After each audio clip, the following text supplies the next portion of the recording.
In today's video, I'll teach you how to fix WhatsApp verification code not received.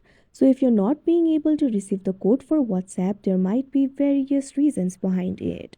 First of all, try checking the internet connection. Make sure you're connected to a stable network. You can also try switching between the Wi-Fi and mobile data if you want.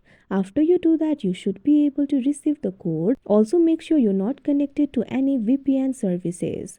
Now, after you do that, if you're not being able to receive the verification code, what you have to do is simply try checking the spam folder. For that, open the messaging application on your device. Now tap on the profile icon that you can see at the top right corner of your screen.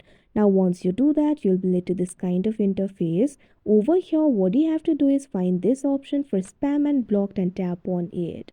Now after you do that, you'll be able to see all of your spam and blocked messages over here. You might be able to see the message containing the WhatsApp code over here.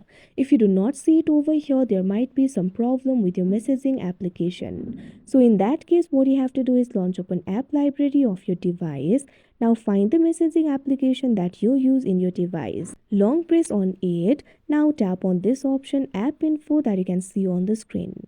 Now after you do that, you'll be led to the app info interface of messages. Tap on this option storage and cache that you can see on the screen. Now over here, you'll be able to find two options, clear storage, clear cache. Tap on this option clear cache that you can see on the screen. Now once you do that, your problem should be solved. If your problem is still not solved, there might be some problem with the WhatsApp itself.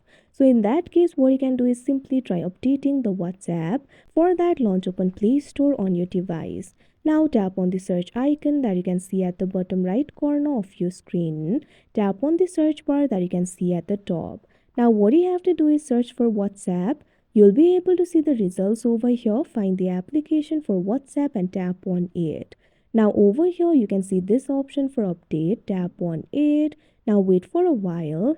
After a while, this application will be updated and you should be able to receive the verification code. If this also does not work, what you can do is simply try uninstalling the WhatsApp application and installing it again. After you do that, you should be able to receive the verification code. But still, if your problem is not solved, there might be some problem with the device itself. There might be temporary software glitches. So in that case, what you have to do is restart your device. Long press on the power button. You'll be able to find various options over here. Tap on the option restart and your device will be restarted. After you do that, your problem should be solved. So like this, you'll be able to fix your problem. So that is how you fix WhatsApp verification code not received. I hope you found this video helpful. Thank you for watching.